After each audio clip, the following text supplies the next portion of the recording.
அந்த குருங்கிற பையனும் உன்னை தொந்தரவு பண்ணானா?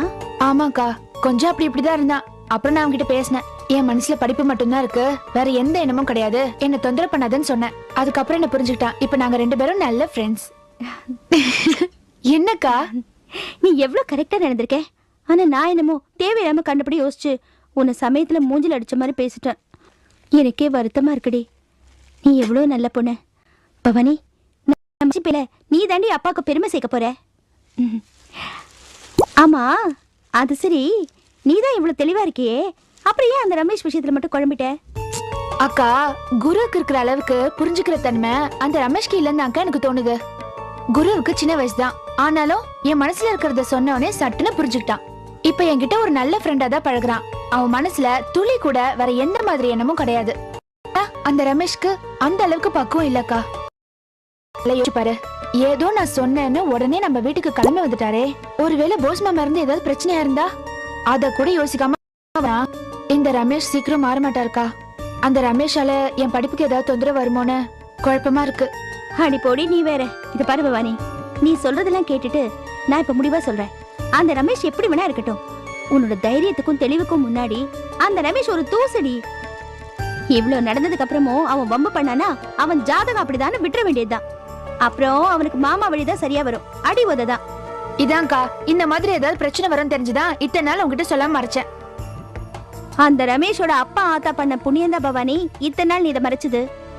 எப்படியோ கோபி விசாரிச்சதுனால சரியா போச்சு. இதே மாமா விசாரிச்சிருந்தாருன்னு வை, இந்நேரம் ஆஸ்பத்திரி போலீஸ் ஸ்டேஷன் போயிருப்பான். அக்கா, போஸ் மாமா அவரை அடிக்கிறதுனால வர பிரச்சனையை கூட தாங்கிக்கலாம். ஆனா அப்பா இதை நினைச்சு படுற மன கஷ்டத்தை நினைச்சு பாரு. பாவலியாக்கா அவரு. என் ஒருத்தியாலதான் அவர் எந்த கவலையும் இல்லாம இருக்காரு. இதை வச்சு ஏதாவது பிரச்சனை வந்ததுன்னா அவர் படுற கஷ்டத்தை எப்படிக்கா பாத்துட்டு இருக்க முடியும்? பவானிய படிக்க அமைச்சதுதான் பிரச்சனைன்னு அவர் தப்பா நினைச்சிட்டா? அடிப்பொடி, அப்பா ஒரு காலத்துல அப்படி நினைக்கவே முடியாது. அது எப்படிக்கா அவ்வளவு உறுதியா சொல்ற? எல்லா அனுபவத்துல தாண்டி சொல்றேன். அக்கா, புரியுற மாதிரி சொல்லுக்கா. இது பாரு, எங்க எல்லாருடைய பொழப்பம் தான் பாக்குறாருல. நாங்க எல்லாரும் பெரிய அளவுல படிக்காம போற மாதிரி வாழ்ந்துட்டு இருக்கோம். படிப்பு மட்டும் இருந்திருந்தா சில விஷயங்கள சில நல்லதெல்லாம் நடந்திருக்கும்னு அப்பாவுக்கு நல்லாவே தெரியும். அதனால எது எப்படி போனாலும் உன் படிப்பை பத்தி அப்பா வேற விதமா நினைக்கவே மாட்டாரு. அதனால பவானி, நீ இந்த ரமேஷை பார்த்தலாம் ஒன்னும் பயப்பட வேண்டாம். என்ன தேவையில்லாத கற்பனை எல்லாம் பண்ணிக்காத. நான் தான் உன்னை புரிஞ்சுக்காம கிறுக்குத்தனமா கற்பனை பண்ணி பயந்துட்டு இருந்தேன். இப்ப நானே எல்லாம் புரிஞ்சுக்கிட்டு சாதாரணமாயிட்ட பத்தியா? ஆமாக்கா, நீ கண்ணை உருட்டி உருட்டி என்ன திட்டினதுலாம் ஞாபகம் இருக்கு. இது பாரு, நானே இவ்வளவு தெளிவானதுக்கு அப்புறம் அப்பாவை பத்தி சொல்லணுமா? இனிமே பாரு, உன்னை பத்தி யாரும் எதுவும் தப்பாவே நினைக்க மாட்டாங்க.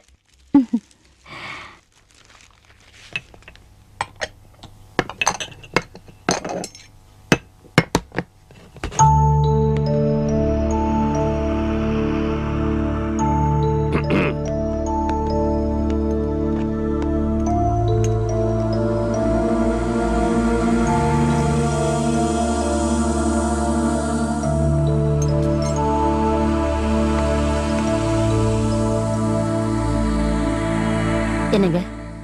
என்னடி?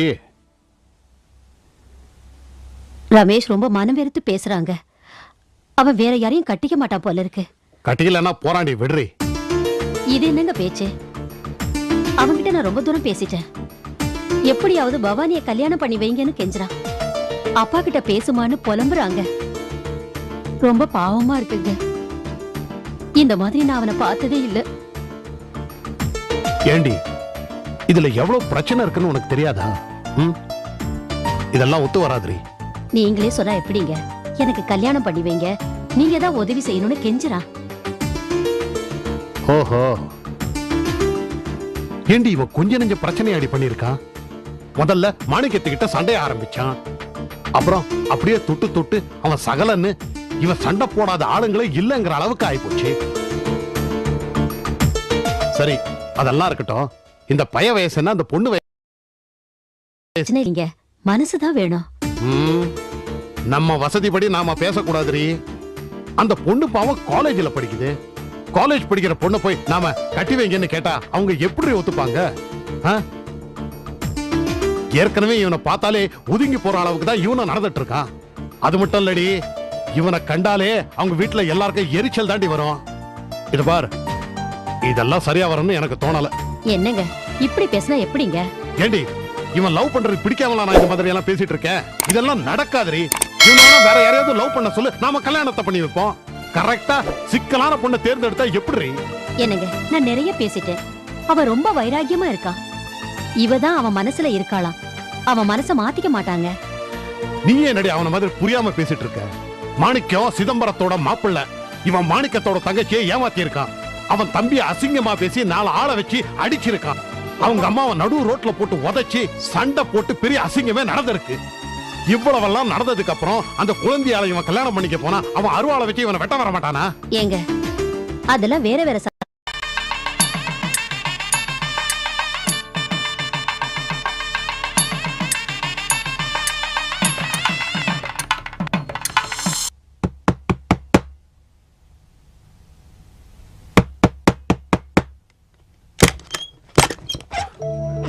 அடடே, வாங்க வாங்க, 2 பேரும் வந்துட்டீங்களா? உள்ள வாங்க. என்ன அழகர் குளம் போய் கூட்டிட்டு வந்தீங்களா? உள்ளவா இல்ல?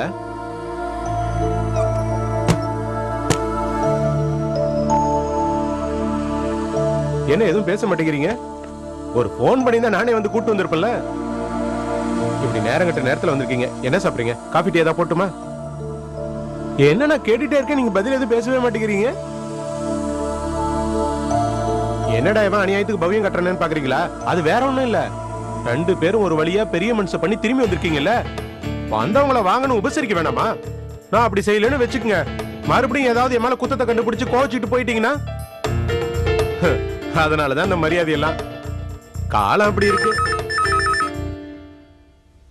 இருங்க இருங்க, கொஞ்சம் வெயிட் பண்ணுங்க. ஹலோ, நான் தான் ரவி பேசுறேன். சொல்லுங்க, என்ன விஷயம்? ஓஹோ, அது அப்படிதான் ஆகும். அதுக்கு தான் சொல்றது, கொஞ்சமா ஆடணும், ஓவரா ஆட்டம் போடக்கூடாதுன்னு. உலக நிலவரம் அந்த மாதிரி. இத பாரு, எங்க சுத்தினாலும் இங்கதானே வந்தாகணும். அப்புறம் வேற எங்க அவங்களுக்கு போக்கிடும்? என்ன நான் சொல்றது உனக்கு புரியலையா?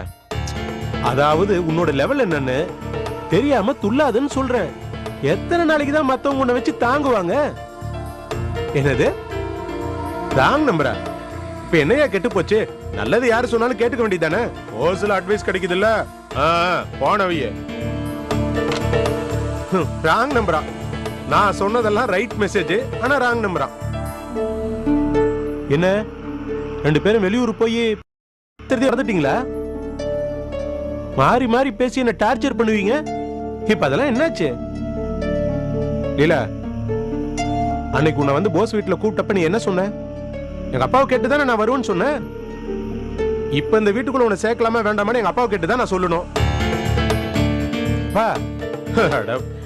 வேலைக்கு ஓனா சாச்சுங்கிற மாதிரி இவரே உன் கூட தான் இருக்காரு. இப்ப நான் யாரை கேட்டு உன்னை வீட்டுக்குள்ள சேர்க்கிறது? ஏய் நில்லடி, நான் பாட்டுக்கு பேசிட்டு இருக்க, நீ பாட்டுக்கு போயிட்டு இருக்க. இப்ப என்ன பண்ணுங்கறீங்க? இத பார், இதான் கடைசி சான்ஸ். இன்னொரு தடவை கோச்சிட்டு உங்க அப்பா வீட்டுக்கு போன அங்கேயே போயிடு, திரும்பி வராத.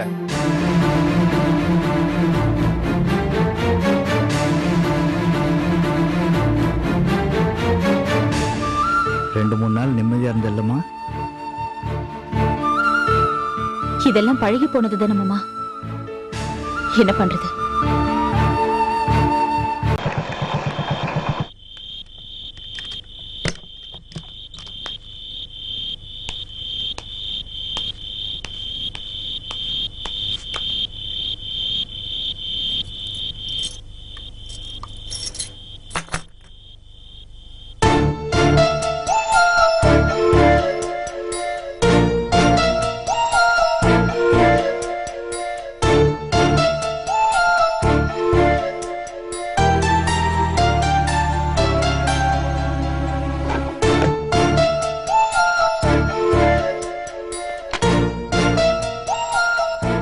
மாணிக்கம், என்னம்மா? உன்கிட்ட கொஞ்சம் பேசணும்ப்பா. என்ன சொல்லுங்க. அது வந்து என்னம்மா தயங்குறீங்க, சொல்லுங்க. முதல்ல நீ ஒரு விஷயத்த புரிஞ்சுக்கணும்டா. நான் எதை செஞ்சாலும் உன்னோட நல்லதை மனசுல வச்சு தாப்பா செய்வேன். உனக்கு அந்த நம்பிக்கை இருக்குல்ல? என்னடா என்னமோ சொரத்தே இல்லாம உம்முன்னு சொல்ற? நம்புறேம்மா, சொல்லுங்க. உன் மனசுல ஒரு ஓரத்துல தோணும், உன் பொண்டாட்டி மேல எனக்கு கோவம், அவளை எனக்கு பிடிக்கலன்னு நீ நினைக்கலாம். ஆனா உண்மை அது இல்லடா.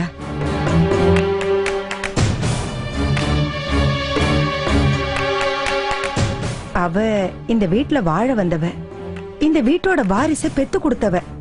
அவளை நான் எதுக்குடா வெறுக்கணும்? அவளை நான் வெறுக்கலடா. ஆனா அவ மேல எனக்கு வருத்தம் இருக்கு. ஏன் தெரியுமா? அவ இன்னும் நம்ம வீட்டு மனுஷியா மாறல. பொண்ணுங்களை பொறுத்த மட்டும் கல்யாணம் ஆற வரைக்கும் தாண்டா அப்பா அம்மா பிறந்த வீடு எல்லாமே. கல்யாணம் ஆன பிறகு அவ இனிமே புருஷ வீடுதான் நம்ம வீடுன்னு அவ நினைக்கணும். ஆனா ஓ பொண்டாட்டி அப்படி இல்லடா. நாம இன்னார் வீட்டு பொண்ணு, சிதம்பரத்தோட மக, அழகர் குலத்துக்காரின்னு அவ மனசுல இருக்குடா. எப்படிமா சொல்றீங்க? இது நம்ம வீடுன்னு அவ நினைச்சிருந்தா நிர்மலா மனசு நோகிற மாதிரி அவ பேசிருக்க மாட்டாடா. இத பாருடா மாணிக்கம், சரு நல்ல பொண்ணுதான், நல்ல விதமா தான் நடந்துகிட்டு இருப்பா. எப்ப வரைக்கும் தெரியுமா? அவ வீட்டு ஆளுங்களை அவ பாக்குற வரைக்கும், அவளோட அப்பா வர்ற வரைக்கும் தான். நல்லா யோசனை பண்ணிப்பாரு. மத்த நேரங்கள்ல பெருசா பிரச்சனை வந்ததே கிடையாது. அவ வீட்டு ஆளுங்களோட காத்தடிச்சா போதும், அவ வேற மாதிரி ஆயிடுறா, அப்புறம் 7 இழுத்து விட்டுறா. இதுதானே தொடர்ந்து நடந்துகிட்டு இருக்கு.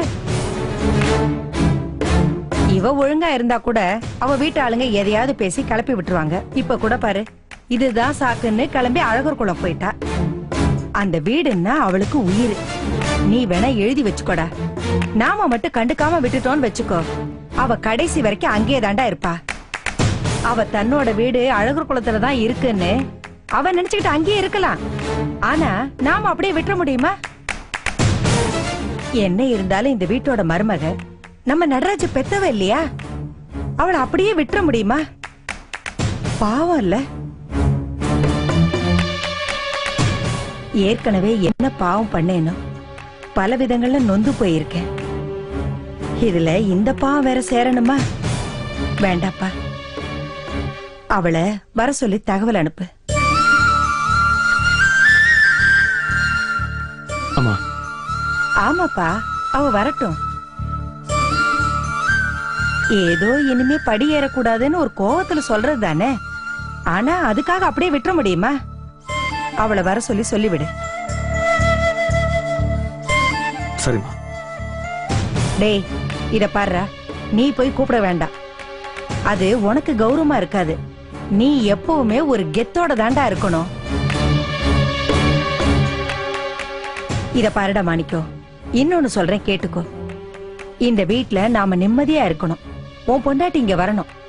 ஆனா இனிமே அவளை சேர்ந்தவங்க யாருமே இங்க வர வேண்டாம். என்னம்மா இது? என்னடா இப்படி சொல்றேன்னு நினைக்காத. அவளோட அக்கா தங்கச்சியோ அப்பாவோ இங்க வந்தாதானே பிரச்சனையே ஆரம்பிக்குது. அது இல்லம்மா, நான் எப்படி போய் இதெல்லாம் சொல்ல முடியும்? பின்ன என்னடா, நாம நிம்மதி இல்லாம தவிக்கணுமா? நமக்கு நம்ம வீட்டோட நிம்மதி தான் ரொம்ப முக்கியம். அதுக்கு அவங்க வீட்டு மனுஷங்களை அண்ட விடாட்டி நிச்சயம் கிடைக்கும்டா. நாம அத கராரா சொல்லி தாண்ட ஆகணும்.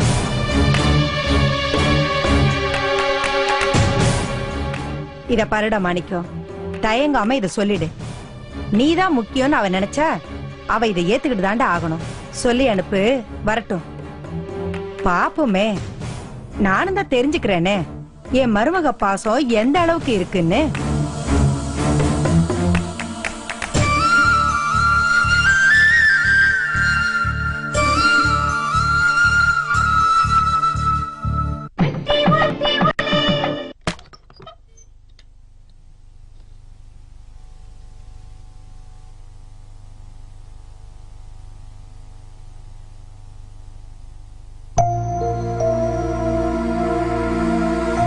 என்ன லீலா, உன் முகம் இன்னைக்கு இவ்வளவு பிரகாசமா வெளிச்சமா இருக்கு? ஏண்டி, இப்படி ஒரு மூஞ்சோட காலங்காத்தால வந்து காஃபி கொடுத்தா நீங்க பொழுது எப்படி உருப்பிடும்? என்ன நான் சொல்ல சொல்ல உன் மூஞ்சி அப்படியே பிரகாசம் கூட்டிகிட்டே போகுது. பார்த்தால் பசி தீருன்னு ஒரு பழைய படம். உன் மூஞ்ச பார்க்கும்போது எனக்கு அந்த படத்தோட டைட்டில் தான் ஞாபகத்துக்கு வருது. இத பாரு, நீ காலையில டிஃபன் எல்லாம் பண்ண வேண்டியது இல்ல. இப்படி எதிர்த்தாப்புல உட்காரு, ஒரு 10 நிமிஷம் உன் மூஞ்ச பார்த்துட்டு நான் கிளம்பி போயிடுறேன். அடச்சி, மூஞ்ச பாரு, இப்படி அழுது வடிஞ்சிட்டு வேண்டாம் வெறுப்பா காபி கொண்டாந்து குடுக்கறது எதுக்கிட்டி பொண்டாட்டி? வேலைக்காரியே போதும், அவளே பயபக்தியா கொண்டாந்து கொடுப்பா. நீ தெனாவட்டால காபி கொண்டாந்து குடுக்குற. பொண்டாட்டி மாதிரி நடத்தினா சிரிச்ச முகத்தோட காஃபி குடுப்பா. எங்க ஒரு மனுஷிய கூட மதிக்கிறதுல அப்புறம் எங்க இருந்து சிரிப்பு வரும்? கட்டினவளை மதிச்சு மரியாதை கொடுக்க பழகிக்கோங்க. மரியாதையா உனக்கா? இத பாரு, உன்னை நான் மதிச்சு மரியாதையை நடத்திருப்பேன். எப்ப தெரியுமா? நான் வந்து உன்னை கூட்டப்ப அப்ப நீ வந்திருந்தீனா அப்ப உனக்கு இந்த மரியாதை கிடைச்சிருக்கும். நீதான் பெரியவ மாதிரி சட்டம் பேசுனியே பாரட்ல மாதிரி. அப்புறம் எப்படி உனக்கு மரியாதை கொடுக்க முடியும்? உன்னெல்லாம் வைக்க வேண்டிய இடத்துல வைக்கலனா எனக்கு மரியாதை போயிட்டு நான் அப்பயே முடிவு பண்ணிட்டேன். என்ன மூஞ்சி அப்படியே பிரகாசமாகிட்டே போகுது? ஓ, கோவம். இது கோவம் இல்ல, வருண்டி. உனக்கு கோவம் வரும், அதே மாதிரி எனக்கு அன்னைக்கு கோவம் வந்திருக்கும். ஆனா நீ தப்பிச்சிட்ட. என்ன முழிக்கிற? உன் நல்ல நேரம். பலகா பண்ணிக்கு நான் கோபி வீட்டுக்கு போன் பண்ணப்ப நீ அங்க இல்ல. நீ மட்டும் அங்க இருந்திருந்தேன்னு வச்சுக்க, இந்நேரம் உன் குடும்பமான கப்பல் ஏறி இருக்கும். வளகாப்பு நடத்துறாங்களா? வளகாப்பு என்ன பேசுறீங்க நீங்க? பைத்தியக்காரத்தனமா இல்ல உளறீங்க? எங்க குடும்பமான இதுக்கு கப்பல் ஏற போகுது? நாங்க என்ன உங்கள மாதிரி தப்பா செஞ்சோம்? ஓ, தப்பே பண்ணல. உங்க குடும்பத்துல யாரும் எந்த தப்பும் பண்ணல.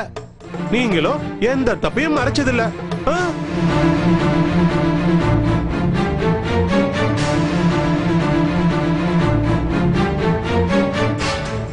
ஏண்டி பெரிய இவ மாதிரி என் பழசெல்லாம் குத்தி காமிக்கிறியே? என்ன மன்னிச்சு என் தப்பெல்லாம் மறந்து உங்க வீட்டுல என்ன பெருந்தன்மையா ஏத்துக்கிட்டான்னு அளந்து விடுறியே. நான் ஒரு விஷயத்த சொல்லட்டுமா? பலகாப்பு ஹீரோயினி அதான் உன் தங்கச்சி விஜி.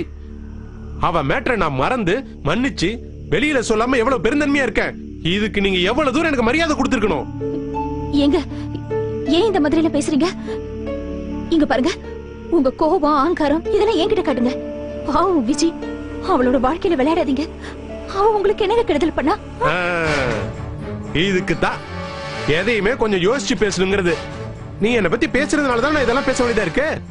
இனிமேலாவது என்ன புரிஞ்சு நடந்துக்கு. சரி, அதெல்லாம் விடு. இப்ப நீ என்ன பண்ற? இந்த ஆறி போன காஃபிய மூஞ்ச சந்தோஷமா வச்சுக்கிட்டு என் மேல ரொம்ப பெரிய இருக்கிற மாதிரி சிரிச்ச முகத்தோட என்கிட்ட கொண்டாந்து கொடுக்குற. என்ன சரியா? வா, நான் வந்து நின்னுட்டேனா? இப்ப நீ சிரிக்கிற. அந்த சிரிச்ச முகத்தோட என்கிட்ட காஃபி கொண்டு வந்து குடுக்குற. குடு. அட வாலில, அட வாங்குறல்ல.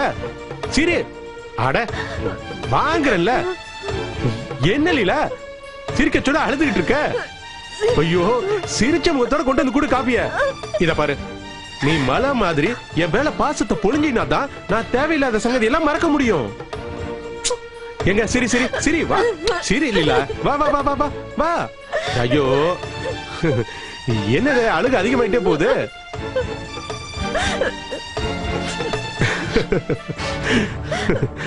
போதும், இன்னைக்கு இந்த அழுக போதும். இதுக்கு மேல வேணாம். உன்னை நான் இப்போதைக்கு மன்னிச்சிடுறேன். ஆனா நீ என்ன பண்ற தெரியுமா? நாளையில இருந்து நான் எந்திரிக்கிறதுக்கு முன்னாடியே காஃபி எடுத்துட்டு வந்து என்னை எழுப்பி சிரிச்ச முகத்தோட எனக்கு காஃபி கொடுக்குற. நான் அதை குடிச்சிட்டு அதுக்கப்புறம் தான் பல்லே விளக்க போவேன். இத மட்டும் நீ ஃபாலோ பண்ணலன்னு வச்சுக்க, அப்புறம் நான் என்ன பண்ணுன்னு உனக்கே தெரியும்.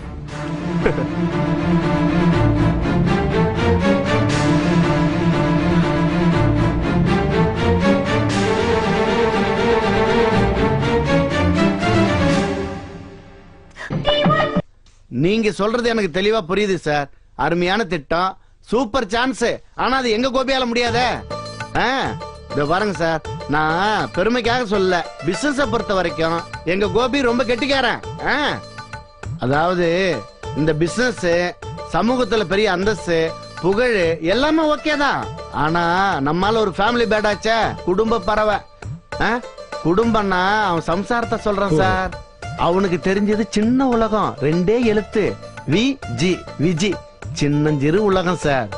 அந்த சின்ன உலகத்துல வாழ்ந்தா போதும்னு நினைக்கிறவன் சார். இதோ பாருங்க, ஒரு கிணத்து தவளைன்னு அவனை சொன்னா கூட தப்பு இல்ல சார்.